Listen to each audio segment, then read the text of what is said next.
Hello everyone and welcome to Brain Bites, where we discuss topics related to the nervous system and health. Today's topic is stress and immunity. These days sure have been some trying times for our stress levels. Stress has a profound way on the way we think and feel and how our bodies operate. And although the term worried sick, is a little bit cliche, I think there's definitely some truth to it that we're going to discuss here soon. But first, I want to talk about the stress response and specifically the HPA axis and how it prepares our body for action when we encounter stress. And although stress is typically thought of in a negative way, it can actually be a really good thing in the short term. And a good example of this is if you're out walking in the woods and suddenly you encounter a bear. This will activate your fight, flight, or freeze response. So this all starts in the hypothalamus, which is a region in the brain. It then activates another region in the brain called the anterior pituitary. It will then tell your adrenal glands to release a hormone called cortisol. Now, cortisol does a number of really important things that are very useful when you're being chased by a bear, for example. It releases glucose for more energy, so you could move your legs to run from the bear, hopefully. And it also increases respiratory rate and oxygen intake so we can power our bodies. And it also helps to increase blood pressure so we can more quickly deliver those nutrients to our body to power our bodies. So when this all occurs and you're running from that bear, long-term expensive bodily building projects like digestion are shut down. Your body basically takes everything that's non-essential for that moment and puts it on hold. And a great example of this would be who the heck is out in their yard painting their picket fence when there is a tornado coming across the meadow. You just wouldn't do that. You would be preparing for that tornado. So you can see how this would be useful to survive a bear encounter with your stress response. So what's the connection between immunity and stress? And in order to understand this, we're going to need to go a little bit deeper into how the stress response works because there's a little bit more than just cortisol. So as we know, the stress response is regulated by cortisol, but there's also some other important players here. These include epinephrine and norepinephrine, which are commonly known as adrenaline and noradrenaline. And like we talked about a second ago, stress activates the HPA axis, and the result is the release of cortisol from the adrenal gland. But stress also activates the sympathetic branch of our nervous system. And when this happens, you get a secretion of norepinephrine and epinephrine.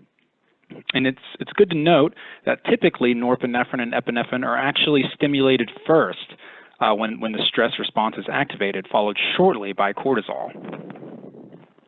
And all three of these hormones, once activated, are going to be transported to the bloodstream, where they go throughout the body to play roles in some of the functions that we talked about a moment ago, like increasing your blood glucose, increasing your blood pressure and your oxygen, and to some extent, even your immunity, which we're going to get into in a second. And it's actually very useful, too, to have initially when you're stressed, an enhanced immune response, because if that bear happened to get a hold of you and, tear your skin, it's really good to protect against any infection that may come as a result of that. So like we've been talking about, stress can be great when you're being chased by a bear. The problem is your body really doesn't understand the difference between a bear chasing you and the stock market having a bad day. Your body interprets both as stress. In today's day and age, and particularly the present day environment, the HPA axis and sympathetic nervous system are constantly being activated. When the stress response is constantly getting turned on, it comes with unintended consequences like some of the ones that are shown here on the screen. And there are some health issues not talked about here, like your sex hormone function being totally shut down.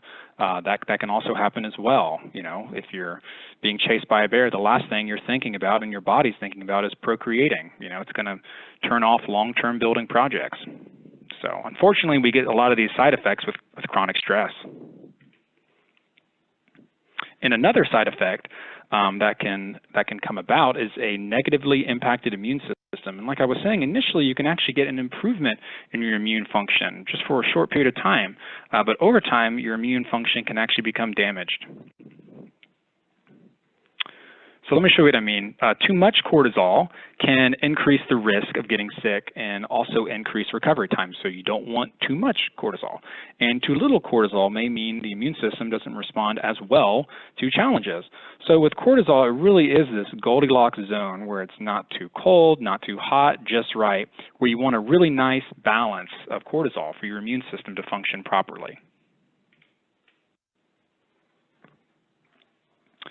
But as we know, there's more to the stress response than just cortisol.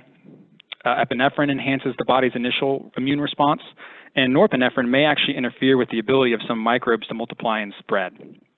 And this is particularly noteworthy because epinephrine and norepinephrine are released first when the stress response occurs. So initially, it actually helps to boost your immune system. But as cortisol kind of joins the party a little bit later in the game and kind of overstays its welcome, immune function can really decrease.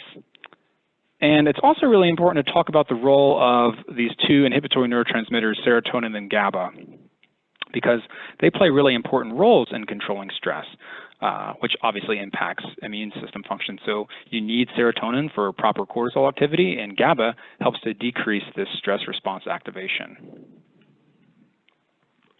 So with all this in mind, it's really important to properly manage stress. Lifestyle changes such as getting a good night's sleep, eating well, exercising, and relaxing can certainly help. But sometimes the effect of stress can't be managed by lifestyle alone. And in these instances, it's especially important to test for the actual neurotransmitters and hormones that can be underlying some of these issues, like cortisol, epinephrine, and serotonin. It's really good to kind of pull over and open the hood and see what's underneath. And we can do that with the testing. And when the imbalances are identified, practitioners can come up with the most targeted therapeutic support for their client. An example of this might be if an individual was found to have high levels of cortisol, the practitioner might recommend an herb called ashwagandha to help lower it. Or if they had lower serotonin, they may recommend something called 5-HTP to help increase serotonin level. So this testing and therapeutic intervention is where Senesco comes in with our communication system management clinical model. And the first step to this is the actual testing of the various hormones and neurotransmitters. So if you do get a test, you will receive an at-home collection kit, and it contains everything you need to collect your samples, and it also includes a mailing label for free return shipping. So all these can be collected in the privacy of your own home. And once the results are analyzed in the lab, we create a personalized correlation analysis report and education package. This care package connects and correlates some of the biochemical imbalances that you may have to your health problems. And in this report, we also recommend targeted nutritional therapy formulas to help restore specific imbalances and relieve some of the symptoms of stress. Now, this package is different for everyone because it is based on the individual's results and is not a one-size-fits-all approach. So the path to stress relief really starts with the right test profile, and we typically will recommend either the HPA or HPAG complete profiles. Now, both of these profiles contain a check for cortisol 4 times a day to capture its daily rhythm, as well as DHEA, which is another important hormone that's produced by the adrenal cortex.